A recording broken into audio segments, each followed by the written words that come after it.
Details చూస్తే బంగ్లాదేశ్ మాజీ ప్రధాని ఖలీదా జియా అంత్యక్రియలు జరిగాయి. పార్లమెంటు ప్రాంగణం వెలుపల సంతాప సభ నిర్వహించారు. ఖలీదా జియా మృతి పట్ల భారత ప్రభుత్వం సంతాపం తెలిపింది. సంతాప సభకు కేంద్ర మంత్రి జైశంకర్ హాజరయ్యారు. సంతాప లేఖను కేంద్ర మంత్రి జైశంకర్ అందించారు. జియాపూర్ రెహమాన్ పక్కనే ఖననం పూర్తి చేశారు. ఇదే అంశానికి సంబంధించి పూర్తి డీటెయిల్స్ మన నేషనల్ బ్యూరో చీఫ్ కళ అందిస్తారు. కళ. సింధు, దాదాపు మనకు ఏదైతే బంగ్లాదేశ్ మాజీ ప్రధానమంత్రి ఖలీదా జియా అంత్యక్రియలు ఈరోజు మధ్యాహ్నం 3:30 పూర్తయింది. దాదాపు 2 గంటల నుంచి ప్రత్యేకమైనటువంటి ప్రార్థనలతో వేలాది మంది అంటే ఆ కార్యకర్తలు అనుకోవచ్చు, ప్రజల మధ్య జరుగుతున్నటువంటి అందరూ కూడా ఏకతాటిగా ప్రార్థనలు చేసినటువంటిది. ఆమె ఆత్మీయురాలిని చివరిసారిగా చూడేందుకు బంగ్లాదేశ్లో ఉండేటటువంటి మారుమూల ప్రాంత ప్రజలందరూ కూడా ఇక్కడ ఏదైతే పార్లమెంటు ప్రాంగణంలో జరుగుతున్నటువంటి అంత్యక్రియలకు నిన్నటి నుంచి కూడా బారులు తీరినటువంటిది.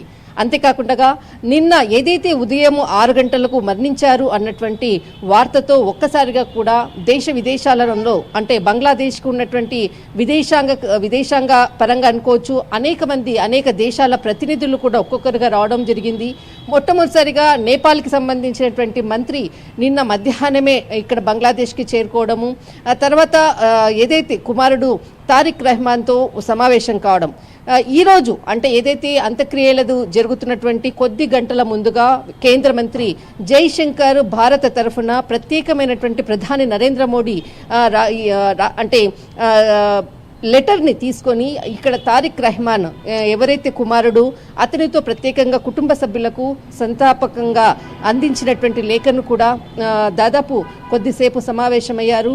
4 గంటల పాటు ఏదైతే అక్కడ బంగ్లాదేశ్లో ఉన్నటువంటి ప్రస్తుత పరిస్థితుల మధ్య కేవలం 4 గంటలు మాత్రమే అటు బంగ్లాదేశ్ పర్యటనలో కేంద్ర మంత్రి ఉన్నారు.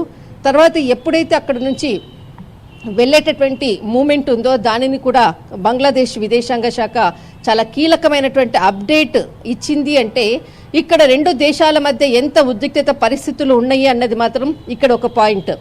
సెకండ్, మనకు ఏదైతే అంత్యక్రియలకు సంబంధించినటువంటిది భారత విదేశాంగ అంటే ఏదైతే మనకు కేంద్ర మంత్రి సమావేశమయ్యారో కొద్దిసేపటికి పాకిస్తాన్కి సంబంధించినటువంటి స్పీకర్ సాజిద్ కూడా కీలకంగా సమావేశం జరిపారు. ఆ తర్వాత మనకు నేపాల్, తర్వాత ఏదైతే మనకు శ్రీలంక, ఆస్ట్రేలియా అనేక మంది దేశాలకు సంబంధించినటువంటి మంత్రులు, ఆ దేశానికి కీలకమైనటువంటి వ్యక్తులు చాలామంది కూడా బంగ్లాదేశ్కి చేరుకోవడము, ఏదైతే లాస్ట్ అంత్యక్రియల్లో కూడా పాల్గొన్నటువంటిది ఒకవైపు.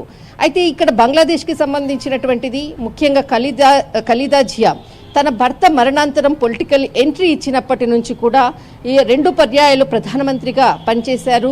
ఆమెకు ఉన్నటువంటి ఏదైతే అభిమానులు అనుకోవచ్చు, కార్యకర్తలు అనుకోవచ్చు, చాలామంది కూడా వేల మంది కూడా రోడ్లు కిక్కిరిసినటువంటిది పార్లమెంటు ప్రాంగణము అంతా కూడా దాదాపు నిన్న సాయంత్రం నుంచి కూడా కట్టుదిట్టమైనటువంటి దాదాపు 10,000 మంది ఎక్కడైతే అంత్యక్రియలు జరుగుతున్నాయో ఆ అంత్యక్రియలనంతటిని కూడా ఆక్యుపై చేసుకొని తన భర్త ఏదైతే ఇంతకుముందు ఉన్నటువంటి ఏదైతే ఆయనకు సమాధికి దగ్గరనే ఇక్కడ ఈరోజు జరిగినటువంటి ఖనన కార్యక్రమాలంతా కూడా ప్రత్యేకమైనటువంటి నమాజ్ మధ్య 1.5 గంటల పాటు తన కుమారుడు తారిక్ రెహమాన్ చేసినటువంటి నమాజుతో అందరికీ కూడా ప్రజలు కూడా చెయ్యాలి అంటూ కూడా ఆదేశాలు ఇవ్వడము, అందరూ కూడా చివరిసారిగా ప్రత్యేకమైనటువంటి ఖురాన్ పఠనంతో ఈరోజు జరిగినటువంటి అంత్యక్రియలు కొన్ని వేల మంది, లక్షల మంది ఈ చివరి అంత్యక్రియల్లో పాల్గొనడం జరిగింది.